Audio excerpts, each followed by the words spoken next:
So, hello guys, what's up? It's me again, si Mima Alicia nyo at nagbabalik ulit para sa ating panibagong video.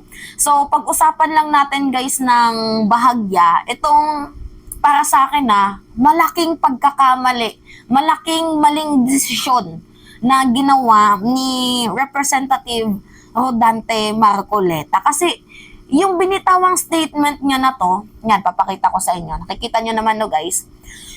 Yung binitawan niyang pahayag, statement na to, ay parang nagiging simula na ng hudyat na para siya na mismo ang sumisira sa sarili niya.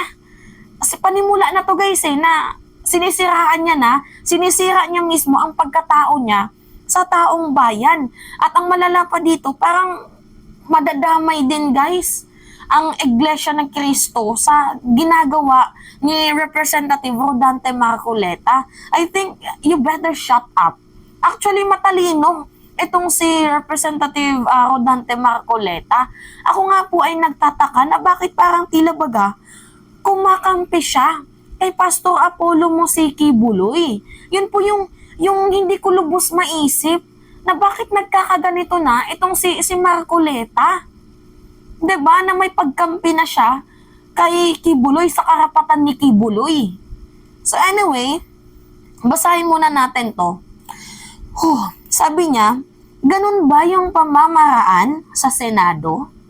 Kung halimbawa ay may uusigin ka, kailangan nakatakip ang muka ng mga testigo mo. Papaano mo masasabi ngayon na yung mga taong yun nagsasabi ng totoo sa'yo? Grabe, ang babaw. Napaka-illogical. Parang Robin Padilla din yung yung binitawang salita. Hindi ko lubos maisip guys na masasabi niya to. Unang-una, kaya po nagtatakip ng muka yung mga testigo na yan, pakipaalam na lang natin sa sambayanan kasi naka-receive po ang himpilan ni Senator Risa Ontiveros na itong mga di umanay biktima ni Pastor Apollo Mosiki Buloy Kuno ay nakaka-receive guys ng panghaharas. Bukod pa sa panghaharas, may death threat at ang malala pa dito, kinikasing sila. So yun po yung main reason and valid naman po yan kahit nga din sa lower house, 'di ba? Pag may mga pinapapuntang mga tao doon na kailangan umattend, yung iba nagtatakip din ng muka. So for security purposes, okay, dagdag na natin 'to. Kung sinasabihan mo yung mga testigo ni Senator Risa Ontiveros laban dito kay Pastor Apollo Mosiki Buloy, sana ina-apply din 'to sa mga mayayaman kasi imagine yung anak ni DOJ, partida maka-BBM ako guys. Pero for example lang to, yung anak ni Department of Justice Secretary Boying Rimulya nung hinuli sa di umano allegedly related sa drugs na usapan. 'Di ba nung hinuli, nakatakip at naka-blur pa yung muka doon sa TV. Ito nga face mask lang. Ano po yung nirereklamo nyo?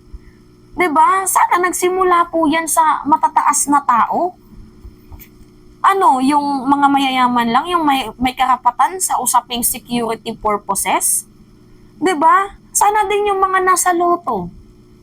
'Di ba? Yung mga nananalo, sana pinapakita din yung muka. May nanalo na naman daw nung nakarang isang araw, 10 million. Pero anong nangyari? Blurry. Hindi pinakita ang mukha. Ang iba pa nga, ini-edit pa yung damit. 'Di ba? Nakakaloka guys. Itong binitawang statement ni Rodante Marcoleta. Ako nga po ay literal na nagtataka na bakit gusto nila na igalang ang karapatan ni Kibuloy, pero hindi man lang nila inisip or hindi man lang nila kayang igalang yung karapatan din ng mga biktima. Diba guys? Nagigets nyo ba yung punto ko? Kasi ako guys, yung silbi ko lang naman ata sa mundong to is just a messenger and tayo pro-people tayo. Pro-justice tayo. So, babae din naman ako and nafe-feel ko yung pain ng mga taong to. Kung sakaling nagsasabi man sila ng totoo. Pero, example na lang natin para fair sila ni Kibuloy, Ito nagtatago sa face mask. Si Kibuloy din naman nagtatago sa kanilang lugar eh. Kung totoong wala siyang kasalanan, bakit hindi niya harapin? 'Di ba? Kung yung sinasabi niyang malinis siyang tao, maka-Diyos siya, mga bla bla bla, mga paawa effect niya, bakit hindi niya na lang harapin? Kung ano man yung mga aligasyon sa kanya at patunayan niya yung sarili niya na malinis siya. 'Di ba? Grabe. Ulitin natin Ganun ba yung pamamaraan sa Senado? Kung halimbawa may uusigin ka, kailangan nakatakip ang mga muka ng testigo mo. Paano mo masasabi ngayon yung mga taong yun nagsasabi ng totoo sa iyo? Kaya nga, dumaan sa investigation. Paano malalaman natin na nagsasabi ng totoo? Si Kibuloy mismo hindi uma-attend. Sige, ibigay din natin kay Kibuloy yung sinabi mo. Paano din natin nasasabi na nagsasabi ng totoo itong si Pastor Apollo mo si Kibuloy kung hindi siya uma-attend sa committee hearing ni Senator Risa Ontiveros? Ang mukha dito guys, kinukonsinting na si Kibuloy Bukod sa kinukonsinte, parang pinagtatanggol niya. Ang dami tuloy nag-comment dito. Same feathers flocks together. May mga nag-comment pa nga dito guys Basahin natin yung comment hanapin lang natin guys. Sino ba naman ang kakampihan? Birds of the same feathers are the same birds. Yan sabi ni Ben's verse. 'Di ba? Kumbaga sa madaling sabi, birds the same feathers flocks together. So parang tinutukoy niya dito na yung INC is just a cult them. Kasi pinagtatanggol mo si Kibuloy 'Di ba? Literal guys, na typical mindset to ng mga DDS. Hindi ko lang alam kung malaki yung naiambag ni Pastor Apollo mo si Kibuloy sa kanya, pero hindi ko din naman kayang i-judge itong si Rodante Marcoleta. Pero isa lang yung masasabi ko, bakit? 'Di ba? Bakit? Yan na ba yung pagsisilbi nyo sa taong bayan? Ganyan ba kayo magsilbi sa taong bayan? Kaya nga guys, hindi ko malimutan yung issue ni Marcoleta. Siya guys yung pasimuno ng franchise removal ng ABS-CBN. Pero hindi man lang siya nakakapag-comment sa issue sa SMNI. 'Di ba? Usapang prangkisa din 'yon. Bakit play safe? Grabe. Dehado talaga yung hustisya pag ganito no? Yes guys, literally. Dehado yung hustisya pag ganito. Para lang talaga ba sa mayayaman ng hustisya?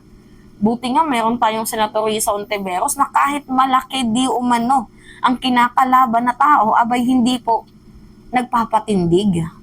'Di ba? Talagang lumalaban para sa karapatan at hustisya ng mamamayang Pilipino. Sana gayahin nyo din sa Senator Risa Ontiveros, no?